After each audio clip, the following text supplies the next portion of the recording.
Hello, I'm Rock House, and because things on the internet seem to lose their date reference, today is Tuesday, October 4th, 2022.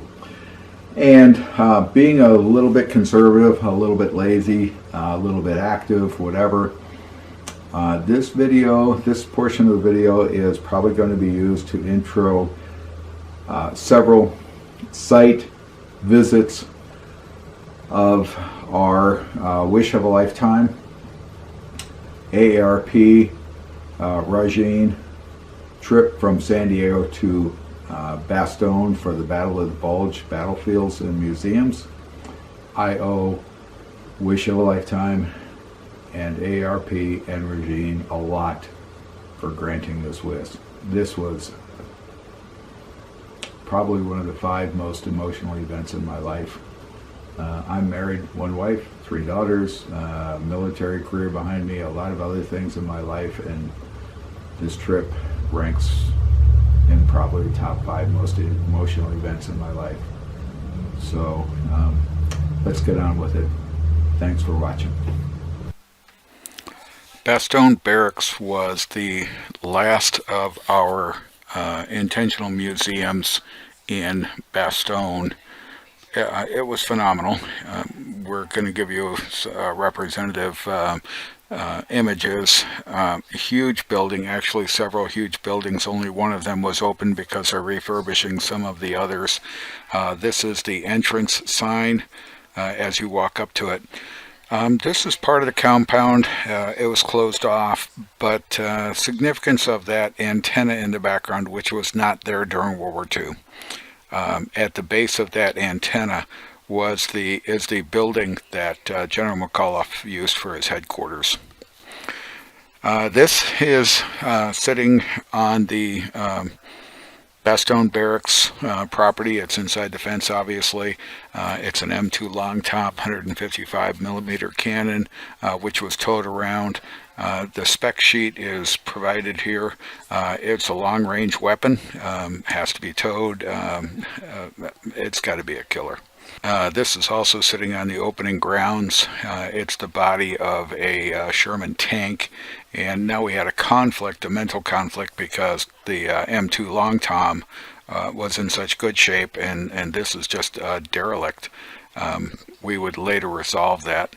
So here's another picture of the Long Tom and a field cannon sitting next to us, and this is the contrast between the displays. The Long Tom is in excellent condition. The other 2 are just placed and forgotten, so to speak. We found this once inside the museum. This is a memorial, and we translated the French, which I won't even try to pronounce, but it's "Glory to our dead," which we appreciated. Now we found this truck on the way in too, so I decided to put my wife in front of it.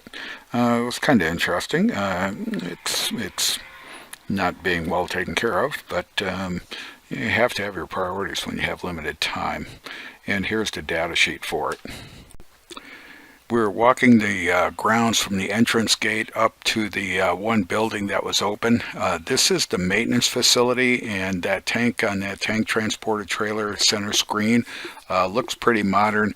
We understood this is actually a Belgium military active army facility, and they do major repairs here. I can't confirm that. That's just what we understood. Here's the back side of the maintenance building. It is huge. The size of the doors indicate they can take very large equipment. In the foreground, I think that's a Sherman tank with its turret removed. The turret looks like it's sitting on a trailer off to the right with a anti-aircraft gun between them. And this scene was set up showing a wrecker, a couple of wreckers trying to pull up a what I think is a deuce and a half.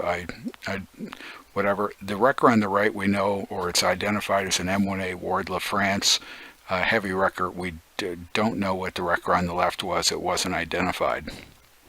And here's that Ward La France wrecker, better shot of it. And this is the type of signage throughout the museum on the vast majority of the displays. And what I'm going to do is I'm going to, after I show you an item, I'm going to carve that so you can read it if you want to stop the videos.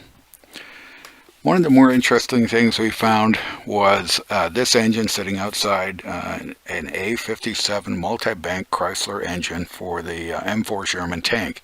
It has 5 banks, 2 crankshafts, 1 output shaft. I would love to see the blueprints on this. I'd love to see one of these running and operating. This looks like an extremely interesting piece of machinery. I marveled at that thing. That interesting. Bedford OYD truck. Not sure what OYD stands for, but it's a British truck, and whatever. It was there. It looks nice. It's well maintained. This is a M24 Chaffee reconnaissance tank. Only because I'm reading the labels. It's classified as a light tank, and this might be what's sitting out in front of the museum as not in real good shape. Joyce is looking at something on it. I'm not sure what. We were about to enter the museum building that was open. It's on the right side in the background in this one, World War II vehicle exhibit. That was the only one that was open at the time. Here's a British A34 Comet tank, another tank I don't recall seeing in any movies. A lot of the vehicles that were in here were obviously numerous World War II productions. This particular tank, 1186, that's not a whole lot, but I've never seen one in the movie. This little artillery piece was sitting out in the yard outside, obviously. And no signage on it. I'm going to guess it's a 25mm cannon of some kind. Just suspect that it's British. Have no idea. To say there's a variety here, here's a 4-inch British Mark 21 naval gun. It was interesting. Kind of like naval stuff. And a Panzer Mark IV, and it says version, however you want to pronounce that in German, J. So it looks like I expected it to be bigger. I was actually amazed by its size. It's incredibly small in relation to what I thought it was. And we're inside. This gives you an idea of the size of the building. It's monstrous. And this is down the right aisle. There's an opposing aisle on the left side, and there's a center section. Joyce's back is up to the center section. The center section's probably 25 feet wide, and this building's absolutely huge.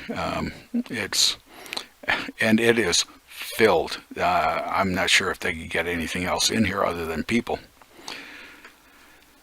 There's a number of displays set up as to how these vehicles would be used. This is a British Lloyd Carrier Mark I. It's a tracked vehicle, and you'll see it in the other pictures and in other portions here.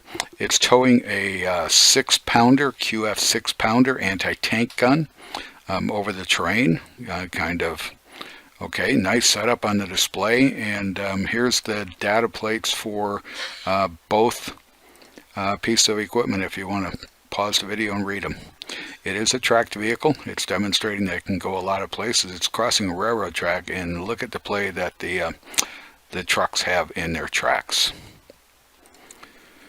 And Joyce is pointing to a sign, Santa Claus went to war. Kind of fun. There was a lot of signage through the museum that represented the era of World War II. I've never seen this one in the movie. It's a German IG-18L infantry gun. There was no gun mounted on it. I assume at one time there was. Interesting vehicle. And a lot of interesting stuff in this museum we've never seen before. This one here was a Renault UE parentheses F, which is a security vehicle, only because I translated it. Looks like it's very lightly armored, probably intentionally light, versatile, probably fairly quick. I have no idea. The data plate is provided to you. Let's see what it says. And it says speed up to 30 kilometers per hour, which is about 25 miles per hour, incredibly small. And there is a lot in this museum from numerous countries. The German Flak 88, which is 20 millimeter anti-aircraft gun, sitting there. Step over to the French Renault UE Type 2 tankette, which was classified as a people mover. Looks kind of cool.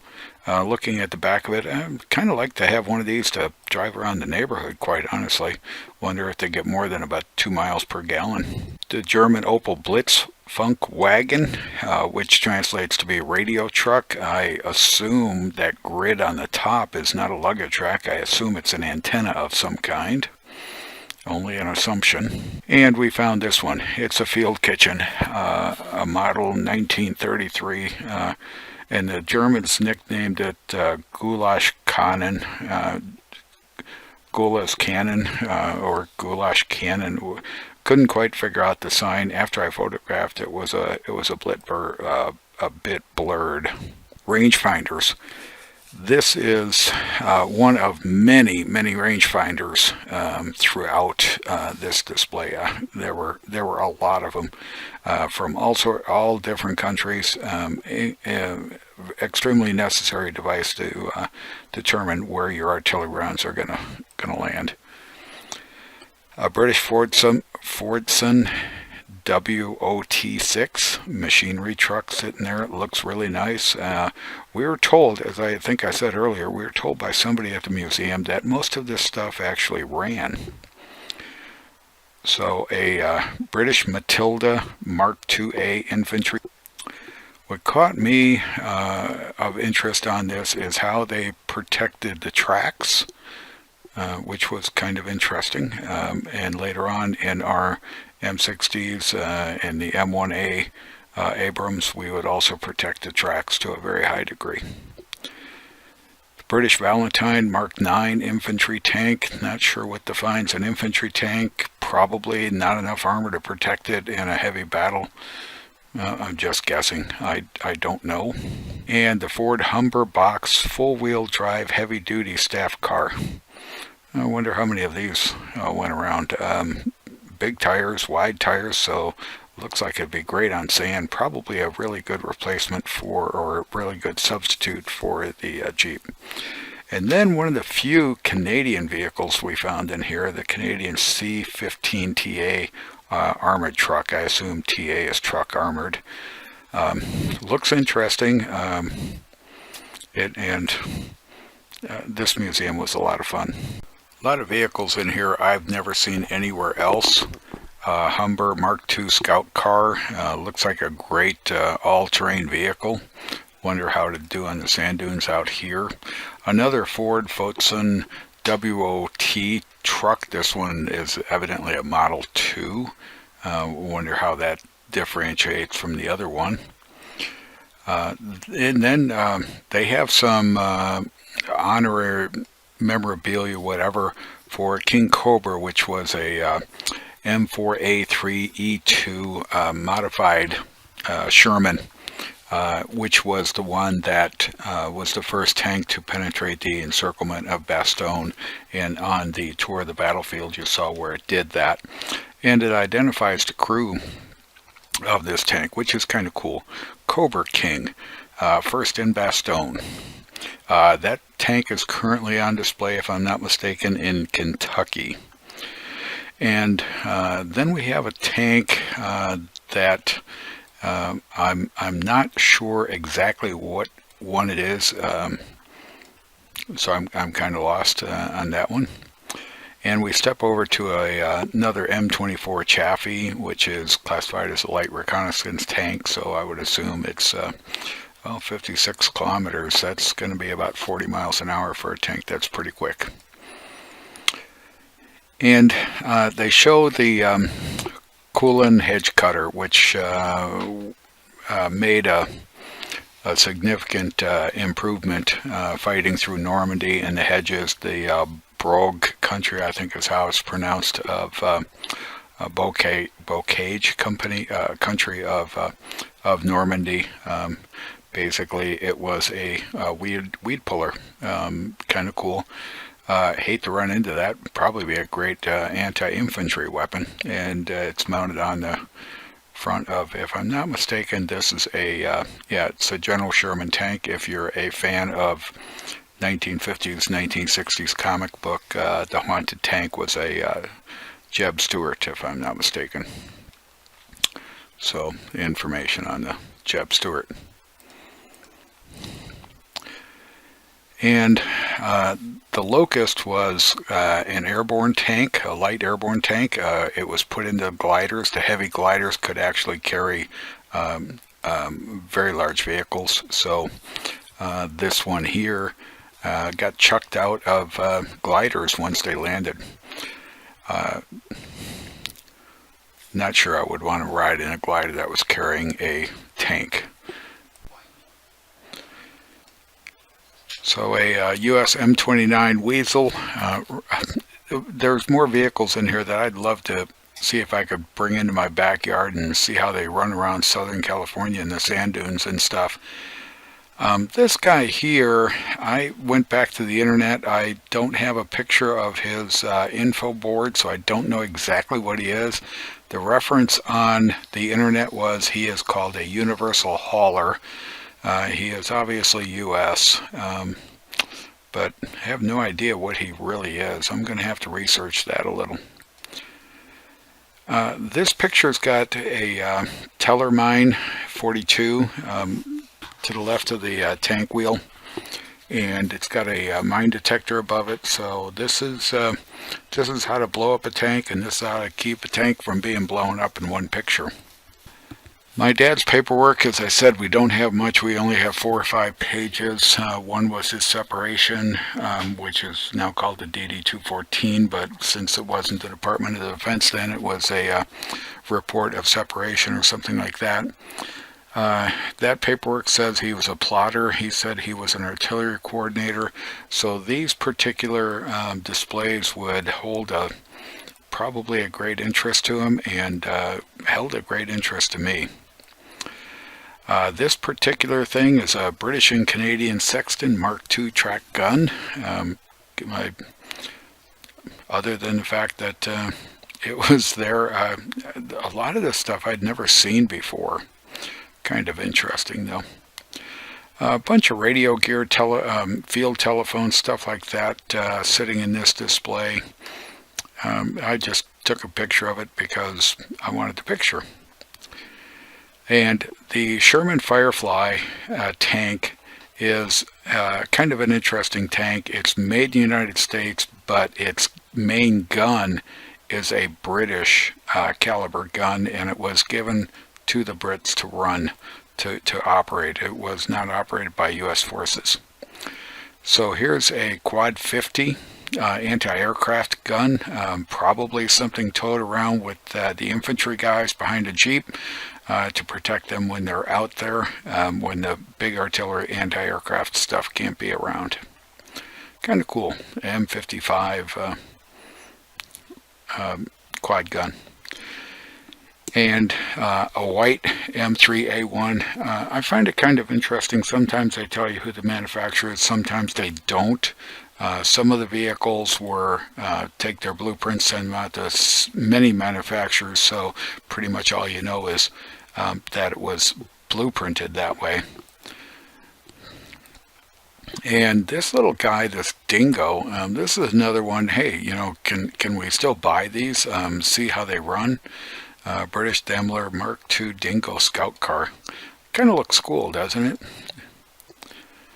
And then we have the British Daimler Mark I armored car. This guy looks like he doesn't get many miles to the gallon. And we step off to this British Scammell Pioneer SV2S heavy wrecker. Look at the tires on this guy. It looks like he was designed to operate in the desert, quite honestly. But then big tires distribute the load so you don't sink in as fast and as quick, which is why semi-trailer trucks have their big tires. Now this guy here, British Morris Commercial C8 Field Artillery Tractor, and there was a trailer behind it. I don't have a picture of the trailer, but I looked at this thing, and besides being an absolutely beautiful piece of work, there is a lot of workmanship, woodworking in this thing, and the air cleaner is inside the cab. I wonder why. Maybe because it was intended to go out into the sandy desert type areas. A lot of beautiful woodwork in this truck.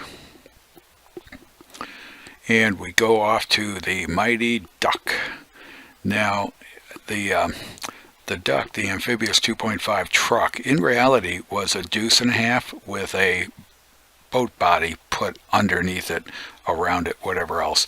It was a 2.5 ton truck that could float, and there are several versions of it running around, and several versions of the deuce and a half, the 2.5 ton truck. And this guy here is the Mark III, a scout car, U.S. Operated vehicle. And we step off to a side view of a deuce and a half truck. And the deuce and a half 2.5 ton truck, 3-axle, what we would call in quote unquote the olden days a 6-wheeler, because you only counted the outside wheels. Now they would be called 10-wheelers. These were built by several companies, and you have to look kind of at the hood work and whatever else. They were kept as standard as possible, but the cosmetic stuff they really didn't care about. And a side view of it. It was how simple can you make them, how dependable can you make them. They were all based on the same design, GMC's CCKW 353 design. And Joyce is looking at a howitzer. With that, we only have a couple more minutes to do on this one, because there's only a couple more interesting items I want to show you. These are the remnants of a ferry battle Mark I that was shot down May 12th, 1940. It looks like they may have been in the ground for a while. However, the town of Bastogne has decided that they are going to retain them, so to speak. This was an interesting device, observation dome along the French-Maginot Line, and it looks like it's German and French. I don't think I would show up for work on the day that this was my duty assignment. I think the enemy would, knowing what they were, would want to use them for target practice. So we've come pretty much to the end of the Bastogne Barracks. Clipping through just a couple of photos, there is a lot in this building. If I had my choice, we did it in about 3 hours because of our schedule, and we were walking to and from it, and it was a nice walk.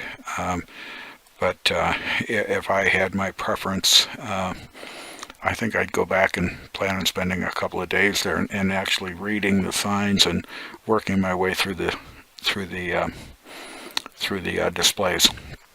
As we leave on the way out, I think this is a Chaffee tank, I'm not sure. I decided to get my picture taken. If you read the Battle of the Bulge events, you'll come up on an episode where I think it was the 502nd Parachute Infantry Regiment was along one side of an elevated railroad track, and the Germans were along the other side of the elevated track, and neither one of them could either really put their heads up without the other one taking a pot shot at them, and they were throwing grenades at each other. And the railroad track is gone. It's been made into a walking path, and we walked it. This is how we got to and from the Bastogne Barracks, and it was a nice walk. I can only tell you that I owe Wish of a Lifetime, AARP, Rajin, and a whole lot of other people, the donors, the supporters of the program, a whole lot for this. My dad wanted to go back. They granted my wish to address my dad's wish, and I hope I fulfilled it. I talked to a number of people about why we were there. Some of them understood. Some had heard it for the first time. But there's no way I can express my appreciation for this wish being granted. This was truly an emotional event. I think I understand a whole lot more about my dad. I learned a lot about my dad during my time in service. But I think I can see why he wanted to come back. He would have loved this area. It's agricultural. There's trees. There's fields. There's farmers. Whatever. And the people are absolutely super. So thanks to Wish of a Lifetime, AARP, Rajin, the Citizens of Bastogne then, the Citizens of Bastogne now, and my parents and my wife, because my wife put up with a lot on this trip, and she wanted to. She enjoyed it. It's an emotional trip for both of us. Thanks for watching. Hope you enjoyed it.